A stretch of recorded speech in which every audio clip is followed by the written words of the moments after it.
I changed the way that my thumbnails looked. I was looking at my competitors and like, oh, their thumbnails look like this. My thumbnails got to look like this now. I was just changing everything left, right, front, and center. And then when I actually spent the time to look at my data, I was like, wait a second. The thumbnails that I had 2 years ago that I created on Canva actually had a higher click-through rate than the thumbnails that I spend $50 per thumbnail on like fancy graphic designers on. Can your YouTube channel break when no one's watching or the videos just aren't performing anymore? Has YouTube stopped working? We're going to be breaking that down and so much more in today's episode with our friend and fellow YouTube creator, Vanessa Lau. And she talks about the experience she just went through when her YouTube channel stopped working. My name is Heather Torres, and I'm the host of the Think Media podcast, the #1 podcast to help you grow your influence on YouTube and then turn that influence into a high impact and a high profit online business. Today's episode is brought to you by our thinkmediasale.com. This is a fabulous sale that you need to know about. Right now, we have over 80% off of our brand new course and bundle, the YouTube Made Simple course, and all of the bonuses that go with it. You're going to learn how to get your first 1,000 subscribers and earn your first $1,000 on YouTube, how to do it without a fancy camera, editing experience, or working 50 hours a week on your YouTube channel. We're breaking through the mindsets that are holding you back from being confident on camera, and you're gonna learn how to film, edit, and upload your videos, plus our fast acting strategies to help you gain those subscribers quickly. You can get all of the information for this amazing sale that we have during the holidays at thinkmediasale.com. Now, I'm so excited to bring you Vanessa Lau. She is an amazing content creator here on YouTube who is growing a thriving multiple seven-figure online business. She started working in a corporate job that she hated and really wanted to become a content creator who could help other people. She went through a journey of getting to that, and she shares all about that over on her YouTube channel. And recently, she actually had to make a pivot on her channel because it stopped working. In this episode, Sean and Vanessa sit down and talk about what happened and how she learned from it and what you can learn if your YouTube channel is experiencing the same thing.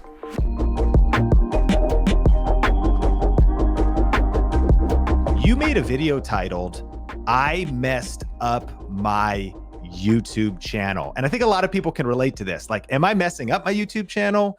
Man, I've had these great videos in the past. Now it seems like they're not working. What am I doing wrong?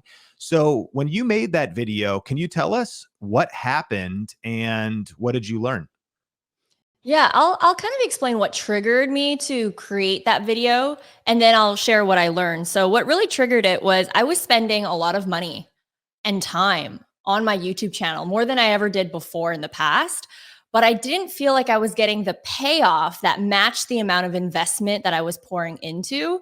So for example, the views, the view duration, everything, all of my stats. When you open up the new Creator Studio, you see it basically tells you how you're doing, and everything was like arrows down in the red. And I'm like, what is going on here?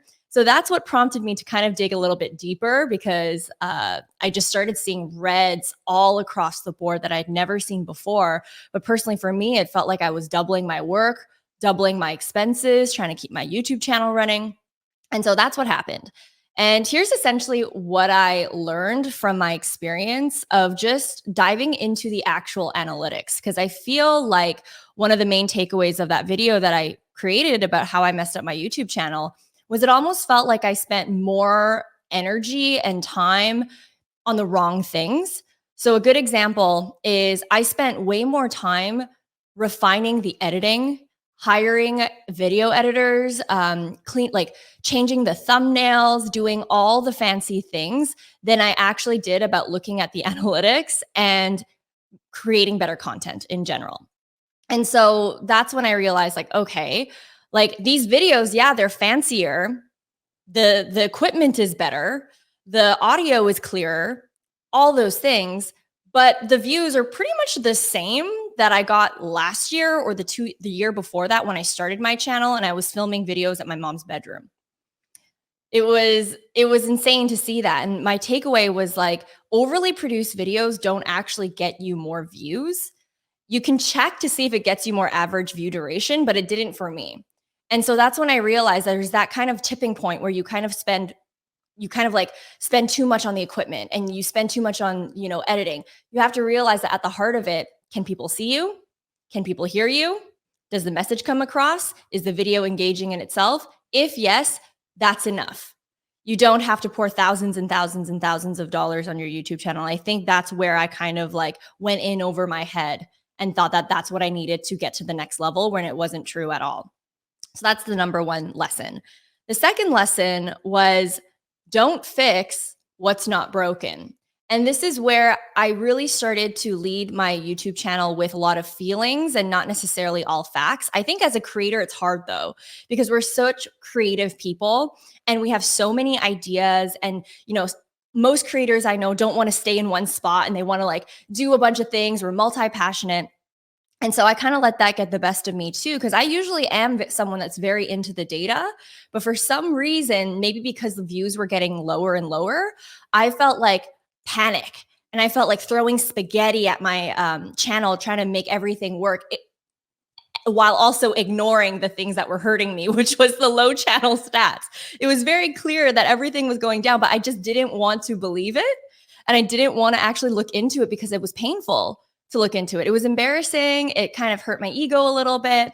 And so what I ended up doing was just, okay, well, I just got to change the thumbnail and make it like change the font here. Or, oh, let me just hire a new video editor and it'll fix things overnight. I was doing the easy fixes, but not the hard work of actually looking into things. So what ended up happening was on the topic of thumbnails, I changed the way that my thumbnails looked. I was looking at my competitors and like, oh, their thumbnails look like this. My thumbnails got to look like this now. I was just changing everything left, right, front, and center. And then when I actually spent the time to look at my data, I was like, wait a second. The thumbnails that I had 2 years ago that I created on Canva actually had a higher click-through rate than the thumbnails that I spend $50 per thumbnail on like fancy graphic designers on. Imagine how I felt when I saw that data. I was like, and the funny thing is that it wasn't even me that looked at the data. It was my social media manager that was like, hey, Vanessa, I just like compiled the stats. These are our top 10 performing thumbnails. And when she actually took the screenshot of it, all those thumbnails were the old thumbnails. And I was like, wow. For the last year, I kept changing things up and turns out that it wasn't actually performing. And then the third takeaway, and this one actually I didn't mention on the video, but I think it was like something I learned after I filmed the video. So this is like exclusive content here on the podcast. And that was, I think a turning point was when I launched my podcast and I put everything in one channel. And the reason where I think I messed up there is I thought that, okay, you know what? I already have this channel that has so many subscribers. I can throw anything at it and it'll do well. And so when I launched the podcast, I wanted to do a video format of it. And instead of creating a separate channel for it, I put it all in one place. And what I didn't realize at the time was, wait a second, the podcast content is pretty different from my regular YouTube videos. The audience that I'm trying to attract with my podcast is also very different from the type of audience that I have on my YouTube. And so that ended up kind of creating a situation where my loyal and existing subscribers were confused about the new content. And because it didn't necessarily meet what they're usually used to or what they were interested in, they stopped clicking on the videos for the podcast. And then what ended up happening was the click-through rate started going down. And what I learned from my experience is this is where algorithms come into play. Basically, because the YouTube videos were kind of pulling the stats down, everything kind of went down across the board. And it almost felt like my videos just kind of stopped getting recommended to my typical audience. So that is something that I didn't put in the video, but definitely was a huge learning lesson from me. And that's what I admire a lot about you, Sean, is you're very good with, you have like multiple channels, you're splitting up your content to different channels to different people. And I think that's a very smart move that I didn't, rookie mistake on my end. Well, there's so many insights there, and I'm excited to unpack this. But a couple recap was the big idea of overly produced content doesn't necessarily cause things to grow. And maybe people could relate sometimes to that rawness of YouTube. I think there's kind of a fine line. YouTube is its own ecosystem. It's not Netflix. It's not HBO Max. It's not Hollywood. It is a place where we can authentically connect with people. And of course, people go viral sometimes telling just a story time video or a video from their smartphone where they just really pour out their heart. And we've had the same challenge, of course, at Think Media as time goes on. We have more opportunity because we have more resources. So we have the latest gear. Things go from, 1080p 60 to 4K 30 to 4K 60, maybe 8K is the next thing, better lenses, better dynamic range. But it's like, is that really going to be the game changer? And I think we know it's not. Content value is infinitely more important than production value.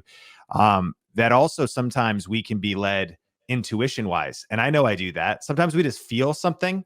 This is a good business principle that being an intuitive entrepreneur is almost necessary for survival when you're starting, but eventually you have to become data driven and your intuition could be wrong. So like, I think I want to go this direction with my thumbnails. It might work, it might not. And so being data driven could be is a great example there. But you mentioned a couple other tips as well.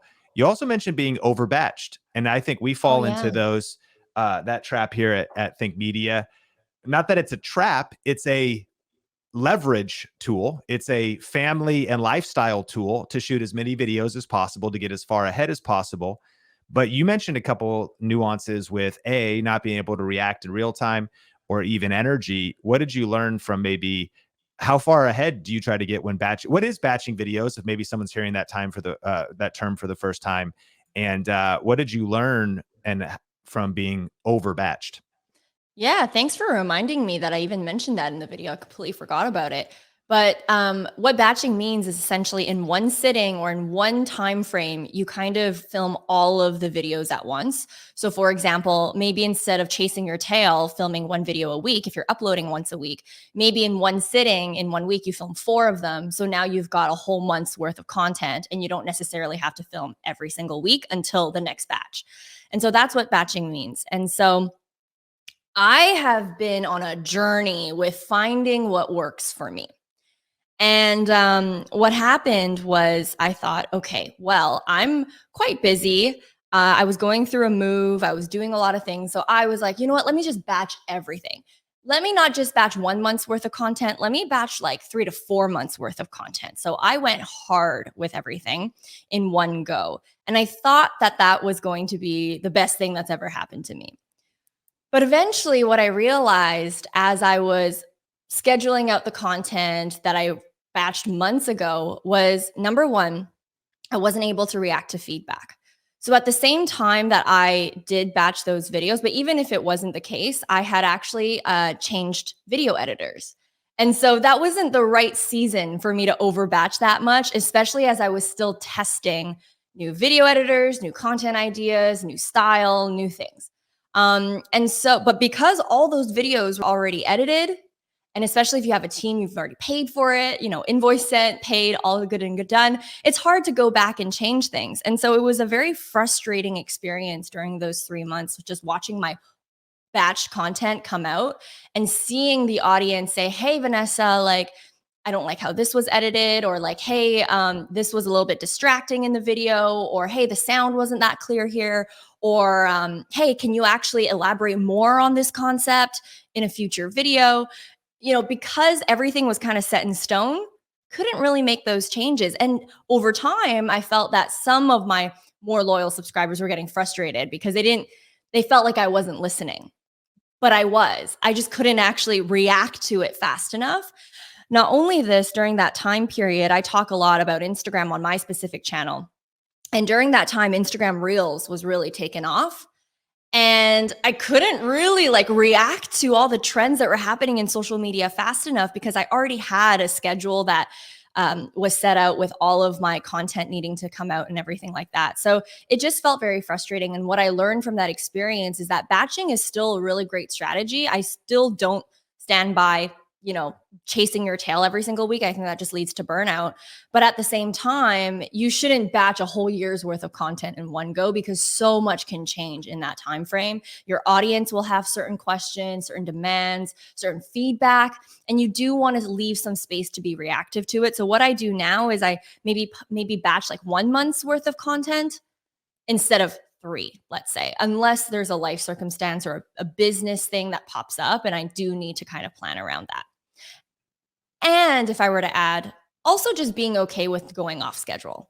Okay. Like if there's really a trend, if I really think about it, there was nothing really stopping me from actually turning on the camera, filming it, and just getting that edited and uploaded, and just sacrificing maybe the schedule. I think that would have been fine as well. But at the time, I didn't really think of doing that. And I was just like, you know what? Everything is set in stone. Can't make any changes. But if I'm really honest with myself, that's not 100% true. Well, when we learned I agree with you on the overbatching, and we have kind of 3 approaches that we've been applying to our video podcast channel, the Think Media Podcast, because we're actually batched 3 months ahead now. But the way we're solving that is a couple things. One, we're actually just batching the core content. And because I have a co-host, Heather Torres, she can do a quick tip or even what the call to actions are based on our marketing calendar or whatever it is, that is actually only shot about 1 month at a time. Additionally, to your point, we are going to some weeks have double uploads. And so podcast listeners, not just on the video side, but the audio side, we basically have kind of, if you will, core curriculum that's more evergreen that comes out every Tuesday. And then when we need to react, we want to do exactly what you said. There's no reason why we can't maybe give another upload or jump on something that's a little more fresh. And we recognize that. And even we're really listening to your advice. Like, man, being overbatched, we need to actually make a concerted effort to be able to react in real time. And to your point, I think being willing to have foresight, planning, because that really is the only way to have sanity, I think, as an entrepreneur, plus lifestyle, and not let your business take total control of your life. But at the same time, we also got to be willing to react and pivot in real time. And so in just a second, I want to kind of talk about maybe some factors you can't control. It doesn't surprise me that as the entrepreneur that you are, the business that you've built, that you basically took extreme ownership for your channel being messed up. You're like, here's what I could have done better. And just to recap for listeners, again, your views might be down because the rawness of your content is that you originally started with has become overproduced. Your views could be down maybe because you're trying to fix stuff that isn't broken. Maybe you're overbatched, so you're not as in touch with your audience. And you're not reacting to real-time trends or real-time pain points, or you're kind of like, in a way, robotically making content as opposed to really being connected at that real-time, quick-moving heart level. However, the truth is, Vanessa, I think there's also, external factors that could have played a part in this, or certainly also apply to those that might be like, I feel like I'm doing everything right. I'm not making any of those quote unquote mistakes. Do you think seasons come in? You've been on YouTube a couple of years, summer versus, fall. I think the pandemic, the viewership high caused by the pandemic lockdown has actually worn off. And a lot of creators are having withdrawals because they were like, all of a sudden, everyone was locked down. They're like, my views are up. And they maybe attributed too much credit to themselves because people were and now they're back at work to a degree.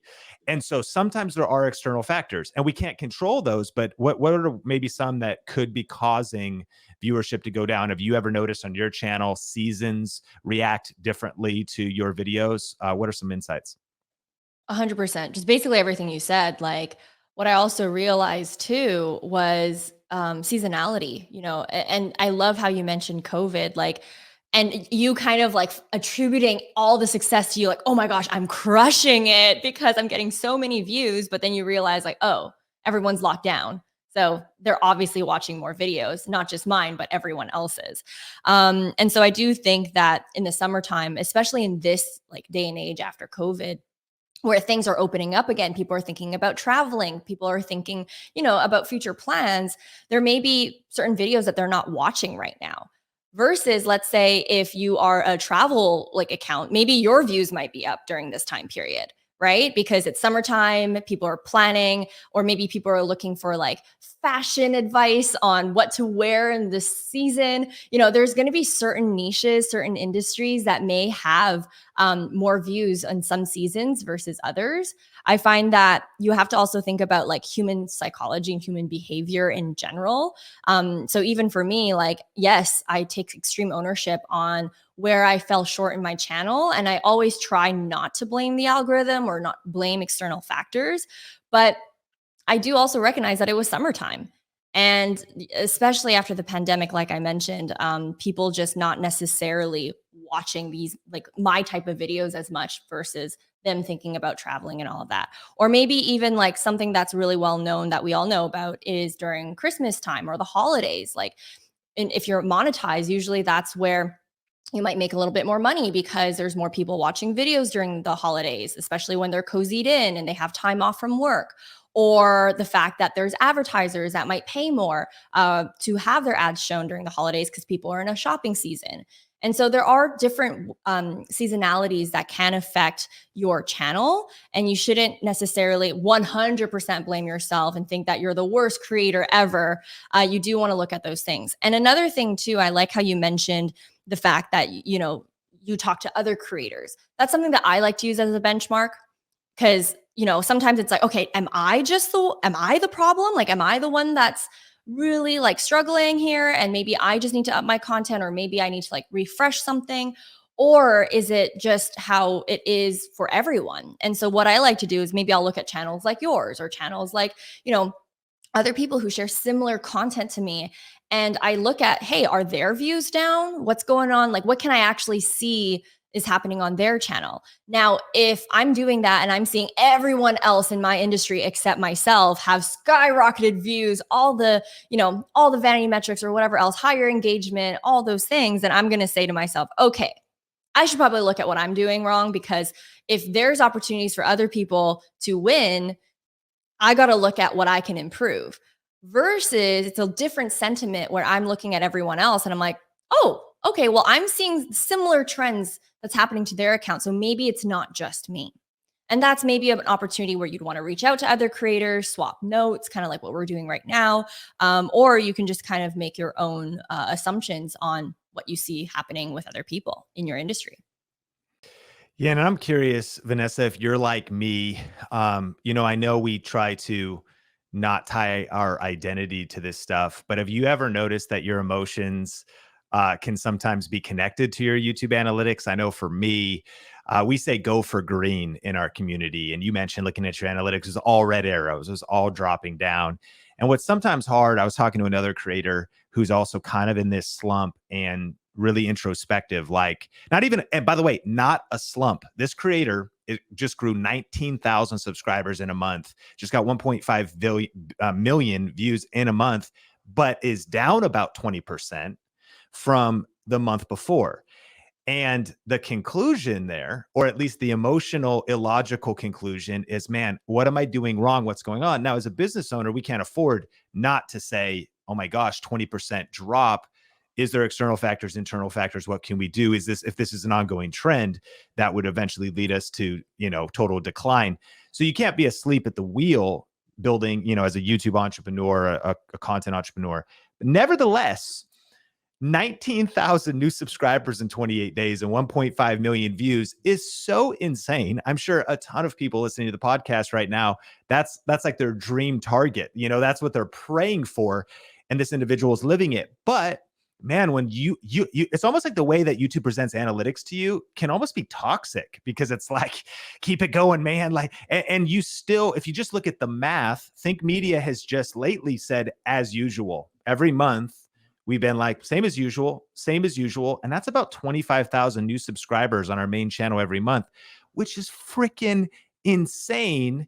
But it's like, yeah, you're doing all right. Like, it's just average, bro. It's just average. So I don't know. Sometimes That's so true. I can get in my mind and in my feels, like about, man, is this a reflection? What's wrong? And I don't know. How do you handle this hitting your emotions? Are you able to just disconnect, or does it sometimes, are you laying in bed thinking about like, man, what's going on with my YouTube channel? Like, am I okay? Is this a reflection on my worth as a human? Like, you ever go through any of this emotional roller coaster? Of course. I think anyone does. And I think as a creator, like what you put out in the internet is almost like an extension of you. And when you see YouTube Creator Studio telling you, "Hey, your channel's not doing that great," you do make it mean about yourself. And I think that having that self-awareness is really important. That it doesn't dictate who you are. And I love the fact, and you actually like, I love that, like how you said, yeah, even though on the Creator Studio, YouTube is giving you those red down arrows and whatever else, or saying that you're just average, you have to realize that there's still a lot of like 20, even if you got 25 views, like it's 25 people that have watched your videos. And I think that's something that you should be proud of. And I also think that success is relative too, right? Like oftentimes we get caught up maybe even comparing ourselves to like other people who have bigger channels or whatever, or all the fanciness, kind of like how I did. And I got caught up in that. And I thought, okay, well, I'm not doing good enough because they've got all this and I've got to up my equipment game and I've got to do all those things. And I got negative results from doing that. And that was all me acting on emotion because I saw the reds. It wasn't me actually just being like, okay, well, let's be objective about this. Let's take a step back. I will look at the analytics, but only my analytics, and compare what I can actually control, right? Like if the click-through rate is like down maybe less than 3% or like less than what I usually get. Okay, easy. Let's think objectively. Let's look at let's try something. Let's A/B test something. Maybe I get a plugin like vidIQ or TubeBuddy and A/B test 2 thumbnails, and be objective about it and collect the data and just realize that I'm only in competition with myself. I just want to be better than maybe I was yesterday, and I can only control this many things on my channel, and I'm doing the best that I can. And I think that that's what's important. At the end of the day, when you're a content creator, you're just going to drive yourself mad at that point if you're constantly tying your self-worth to this type of stuff. Well, I hope that conversation left you with something to think about. And I want to ask you, what is your next action step? I really loved how real Vanessa was in this interview, where she talked about how she let how she felt about her channel guide what she did. And honestly, it came back to being data-driven that started to be the piece that she used to make decisions. And I can so fall into this trap as well. When I think about my action step after listening to this, it's that I think sometimes this needs to be perfect. Just like Vanessa stumbled through over time, feeling like it needed to be better and better and better and more produced, I fall into the same trap. I even did this here on the podcast. Sometimes it's harder when I think about the lights and the camera and the microphone and am I wearing the right outfit? Is my makeup right? Is this highly produced? What does this look like? And honestly, people just want real. They just want you. And she said her best performing videos were the ones she was making when she lived at home with her mom in her bedroom. That's honestly all you really have to do. The content will win. And I am even a testament to this as well. One of my best performing videos right now on Think Media that I filmed this year is actually the worst looking video. It's like I shot it on a baked potato. It was my webcam. It was poorly lit. I was positioned wrong, but the content is what is winning. And I just want to encourage you that if you feel like you just can't get started because you don't have the right camera, or you just can't get started because you don't like the way you look, or you just can't get started because you don't have the right background, that you need to put those things to rest and just press record. Your first videos, they're going to be your worst videos. And so you need to get those out of the way now. And people really do just want you. They want the message that you have. They want the strategies that you're going to give them. They want you to help them solve that problem. So let's get rid of the facade that it has to be perfect. And if you're ready to jump in and get your first 1,000 subscribers, if you're ready to jump in and understand that there's a mindset that goes to YouTube, that there is strategy that goes to YouTube, then you need to pick up the holiday bundle at thinkmediasale.com, where we're helping you get to your first 1,000 subscribers, and beyond. That's at thinkholidaySale.com. And if you are loving this type of content, I want you to hit like over on YouTube if you're over there. And if you're listening on iTunes, would you do me a solid and just rate and review this podcast? It would mean the world to me if you could go over there and leave a review and let us know what you think about the show. Every single week, I love to feature someone on the podcast. And today it's Lavatron. Lavatron says, great for insight and motivation. Thank you, Sean, Heather. Wow, my name's Heather. And the Think team. You guys give us so much knowledge and insight on ways to keep our channels going and growing. I remember first getting to know you all during one of the free YouTube challenge courses last year. You guys inspired me to get into the right mindset to finally commit to my channel. Oh my goodness.